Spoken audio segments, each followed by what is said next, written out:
afternoon, everyone, and welcome back to RVN's television show, What the Why with Barbara Ann. As we turn one next month, I'm going to be phasing out the newer-ish shows. But whether you're seeing us for the first time or you've been watching us from the beginning, our show features conversations with diverse leaders from all walks of life about why they do what they do and how they figured it out. Maybe there's been times in your life where you felt stuck and wanted to get unstuck, or you're sick and tired of feeling sick and tired in your business, your career, your education, your relationships.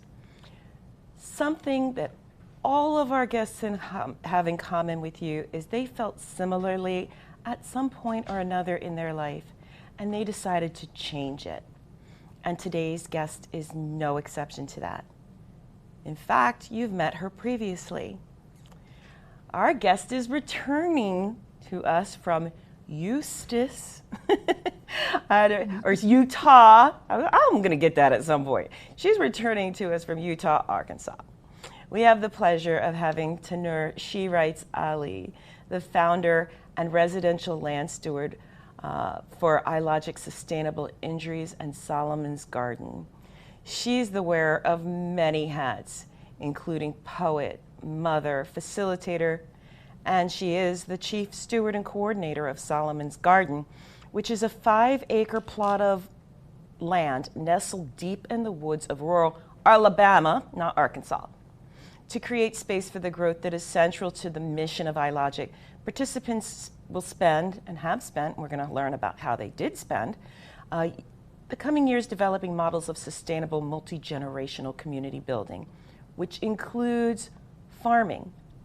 To refresh your memory, if you saw our previous episode, iLogic stands for Institute for the Love of Genius in Community, which began as a community association in Albany, Georgia, founded in 2014 by Tannur and her mother, growing out of her desire to connect with community in useful ways.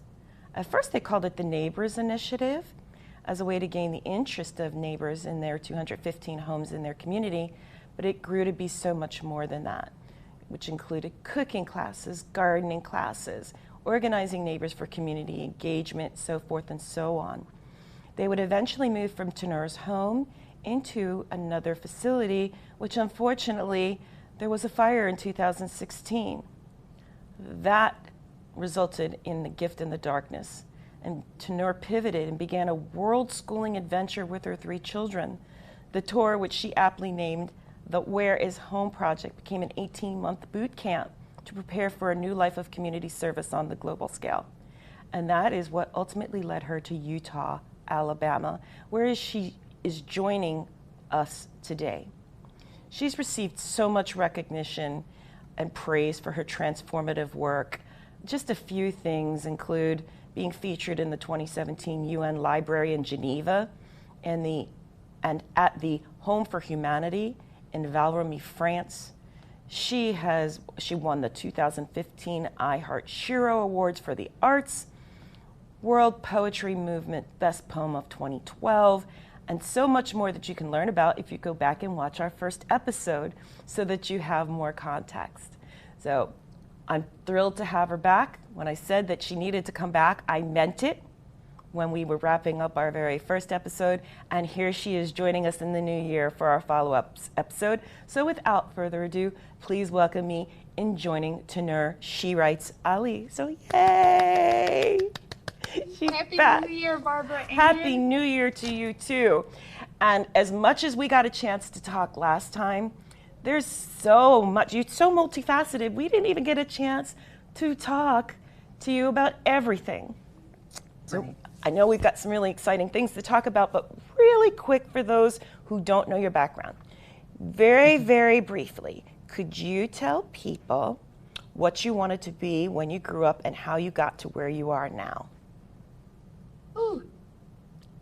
What I wanted to be when I grew up was a housewife.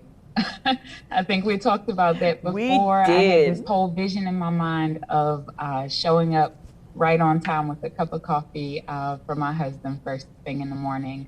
And I also very, very, very much wanted to work with horses and to be an equestrian. So that was kind of the beginning for me. And I think we got to talk a little bit about how that has shifted and grown over the years. And I'm having coffee for myself these mornings lately. Which is awesome. And Yeah. and your love of horses started in Philadelphia. You ended up in Georgia. You traveled the world, and so that I don't upset the Alabamians that are watching, you landed in Utah, Alabama, not Arkansas, not Utah, the state. And you're doing amazing things around sustainability and farming, about things which you are extremely passionate about, and which so many, let me rephrase that, more and more Black and brown people are realizing that this is a huge part of our future. So Absolutely.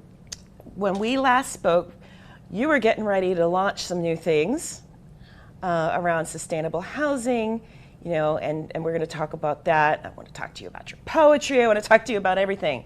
But let's talk about your cohort. You recently ran a cohort. So tell us what you've been doing since our last episode. Freezing.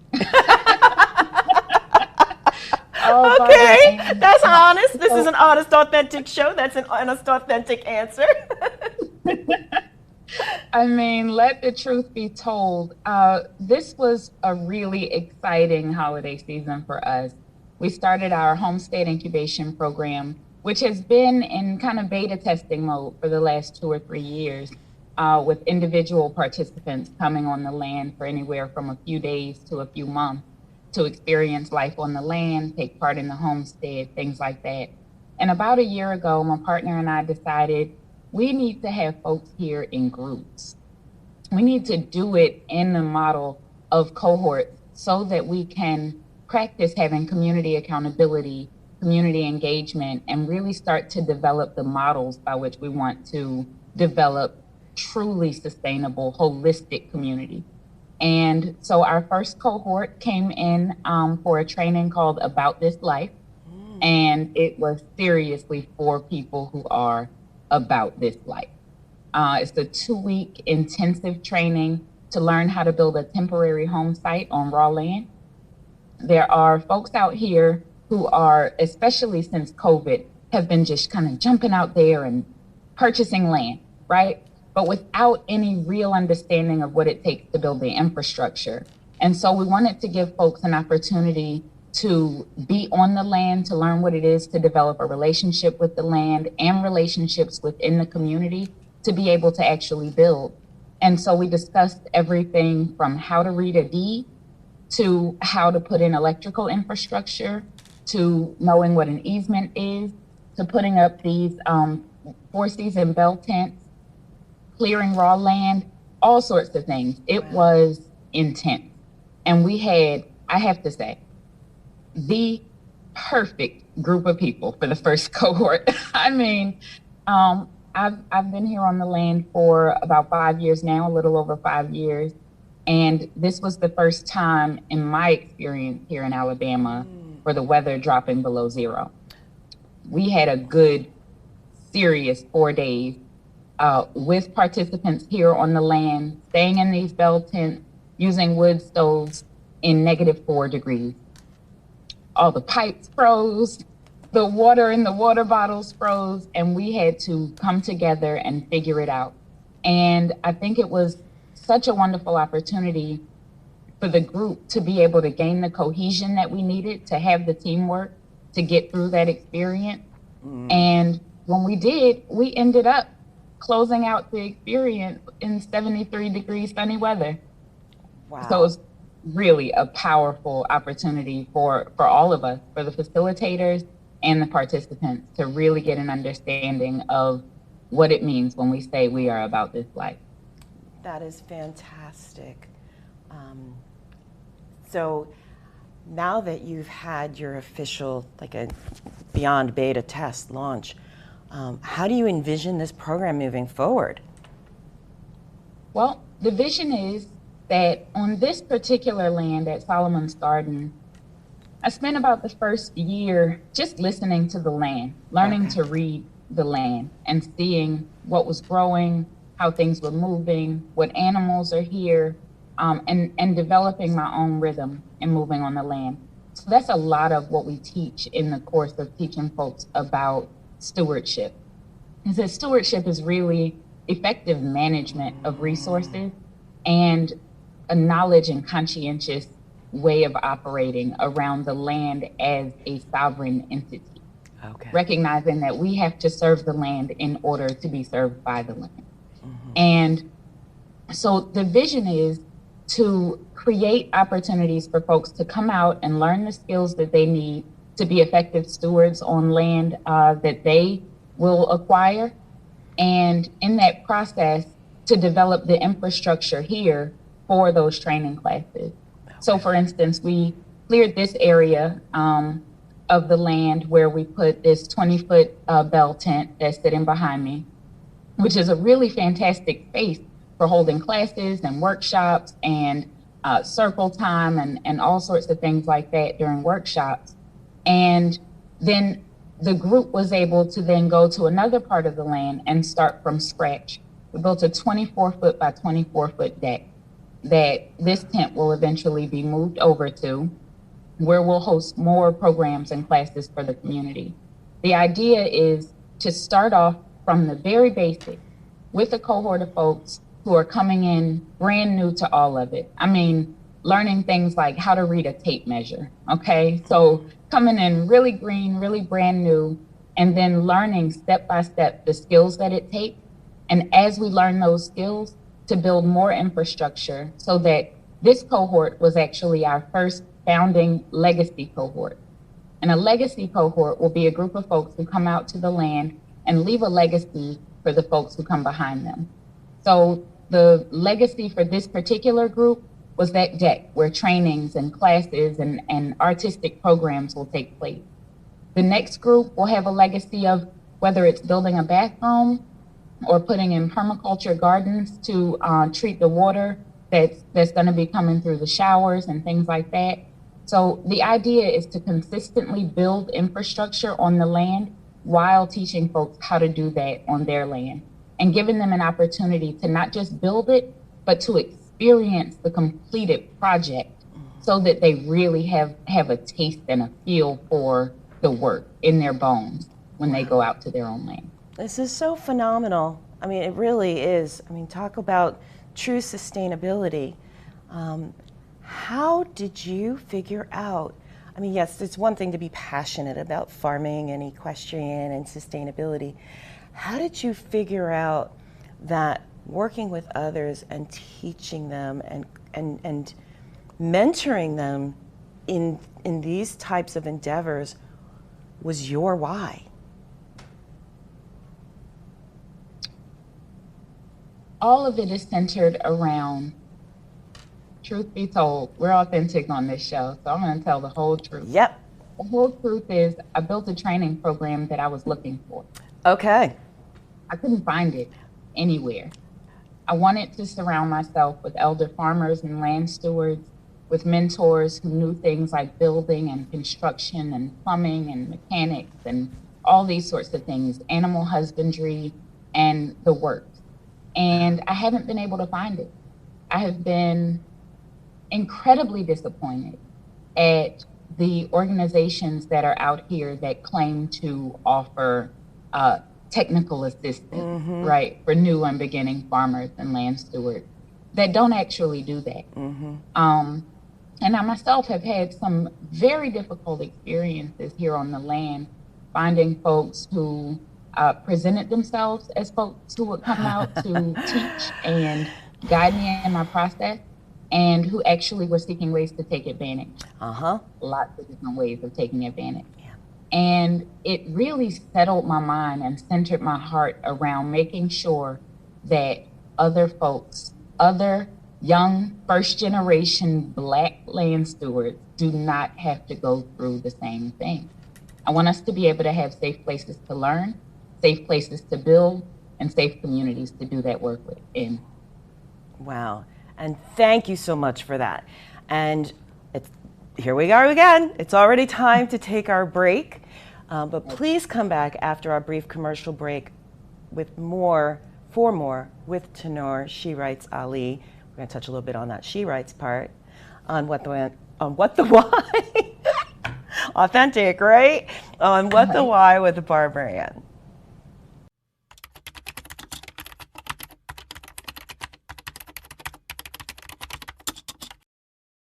Welcome back to What the Why with Barbara Ann and today's amazing special and returning guest, Tannur, She Writes Ali.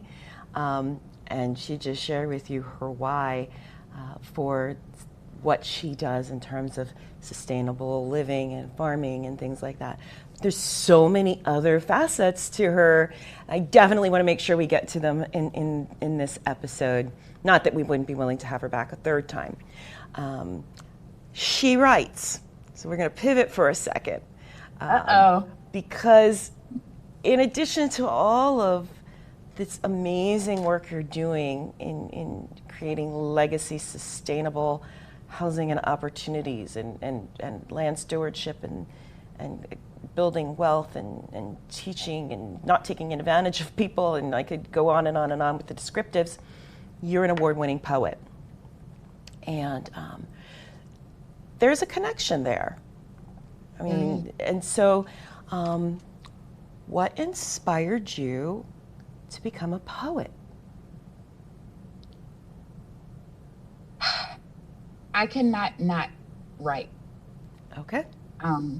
It's been in me for a very long time. I think I wrote my first poem at 8 years old. Wow. And my stepdad, El Hadan, who came into my life and really helped to shape my love of agriculture, my love of wild land, my love of time in the woods, also helped to shape my writing. Okay. I remember one day, I think I was 11 or 12 years old, and he said something, and I snapped back at him real fast. And he said, "You know what? You have so much to say. I'm going out of town for a few days. When I get back, I want you to have 3 raps written." Ah. And I said, I don't write raps. And he said, "You do now. You have so much to say. Put it on paper." And I have not stopped writing since. That's awesome. What's fantastic is,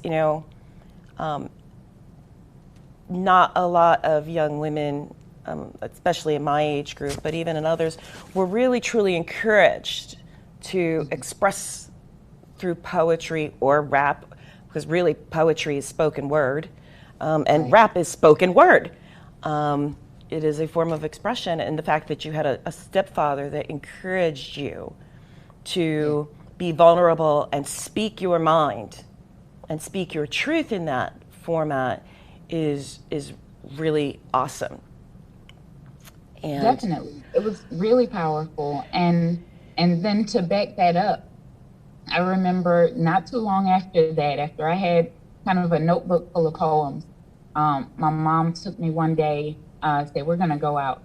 And we went to the October Art Gallery, to panoramic poetry, and it was my first time hearing spoken word and being in a room full of poets. And I remember sitting there and being in awe, and the host got up on the stage and called my name. Aww. And I looked at my mom, and she reached into her purse and pulled out my notebook, and I felt like I belonged. Wow. I shared my poetry and fell in love with the stage, fell in love with the poets and the whole environment and the whole possibility that I could have something to say and that it would resonate and matter to other folks. It was really, really life-changing. Wow. Yeah, and you had previously shared your mom was one of your biggest supporters and inspirations for the things that you do. If I can indulge our audience, do you have a piece that you would like to read for us? Absolutely, absolutely. I think they would really enjoy it. So Ms. Tannur, the floor is yours. Please share. I got unplugged and found myself plugged in. Came unhinged and bowed down in submission. I'm not the seer of my mission, just a believer in greater power. Believer in a notion that love will keep on growing, even if it's planted in concrete ideology. Even if it's never had a guide to send it sifting through reality, love is my reality. And you are as sparks to my flame, the ignition, drenched in heaven-sent capacities to help me know my purpose. I'm worth it.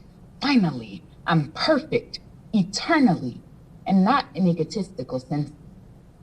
An extraterrestrial admission that I have seen God surviving, thriving inside all of us, sending synapse between personas so all of our actions are of the same thoughts. We all got caught in this morning inspiration. It rained. And once we got that trust in things unseen, faith is but a common trust between the walls of all of this, and thus we remain unplugged, but plugged into higher missions, unhinged, bowed down in submission, reflecting heavenly capacities all over this thing. And what would you call it? What visions have called you to listen? Called you to consensus with the rest of us who know the differences between us are merely heaven's intentions for our gods to know their own purpose. We are but a celestial collective of inherent ambitions to evolve. I believe in things unseen because I have been blinded by a cause, deafened by hectic rhetoric, cast down by the lowest of corrosive spirits, and risen again like a phoenix. Found myself in tune with vibration. Seen glory between silver linings and realized I am not alone here. You too are on the path, and we are innumerable. We're just so in tune, you know? If it seems like we've been guided, it's only because we have. If it seems like I'm too hyped, it's only because I am. This is not the ebb, it's the flow. This is but the time to let go. Curvy currents tend to carry current limits off with ocean mystics and ultraviolet visions of little lights in dark places. You just need a little heart to start ignition, a little spark to start the engine. You gotta travel kind of far outside your comfort zone to find where you belong. And when you get here, I'll be waiting, making available the space to come unplugged and find your mission, come unhinged and fling progression like the open gates of heaven. This is just the beginning. Thank you so much for letting me share. Oh my gosh, thank you so much for that. Recently I feel like I'm finding increasingly speechless after some of the things that our guests have shared. And I have to tell you that what you just said, your story, that's why I do what I do. That was phenomenal. I mean, talk about phenomenally phenomenal woman. Another favorite poet of mine. But yeah, that was incredible. I don't have any other words for it. I'm not even sure how to move on. I'm so moved by that. What's interesting, I will say, is the courage that it takes to put yourself out there. And you do it. And there are so many people out there that are interested in the other things you do as well. I don't mean in any way to diminish that, because it's phenomenal, life-changing work. But there are people that have talent such as yours that are maybe afraid to share. What advice can you offer to them to encourage them to overcome whatever fears they may have, and speak their truth in their voice? What comes to me right away is to encourage folks to listen to the words that come through them. to view the art that comes through them. A lot of times, other folks resonate with your art because of their own experience, right? But if we give ourselves an opportunity to be the witness, the spectator, the audience member of the brilliance that we are gifted with, then a lot of times we have an opportunity to recognize it as that. And then also realize that we have a responsibility to share it. It comes through us because it can only be shared by us. And I believe that. Amen. I mean, that really is, for those who don't know, amen actually means so be it. And amen. And we're at time. And that is the perfect. God and the universe meant for us to end on that note. I enjoyed speaking with you, Barbara Ann. Thank you so much. Many times over. The pleasure is definitely mine and ours. And I'm sure that there are people watching right now or going to watch us on demand that are going to be truly inspired by your story. And again, there's still other things that Tannur does, such as going out to corporations and doing motivational speaking and planning and engagement and bringing people to her and going to them. So what is the best way for people to find you and follow up with you on the wide range of things that you offer? The best way is through the website, officialilogic.org. You can get our contact information and social media and updates on what we have going on and programs that we're offering. One of our biggest things is that the work that we're doing on the land is specifically designed to combat the epidemic of Black land loss in the United States. And so our land stewardship programs are specifically geared to first-generation Black land stewards who want to learn how to build sustainable, long-lasting generational relationships with the land. But we have so much more that we offer beyond that scope. And so I encourage folks to either check out our Instagram, ilogic_Solomon's Garden, or to visit the website and send in a little contact form and say hey to me. Awesome. Thank you again, Tannur, so much for taking the time to come back and serve as a guest a second time on our show. And we will definitely bring you back again at some point to hear even more about some of the things that you're doing. As for coming up in the near future, we are officially in 2023. For some of us, that we're really glad about that. And we've got some other exciting guests lined up for you. A slight pivot. Next week, we're going to have as our guest Lynn Ozer. Lynn is the president of Multifunding LLC. She's a nationally known award-winning government guaranteed loan expert and entrepreneurial trainer. Whenever they're signing something about small business at the White House, she's almost inevitably in the picture behind the signer.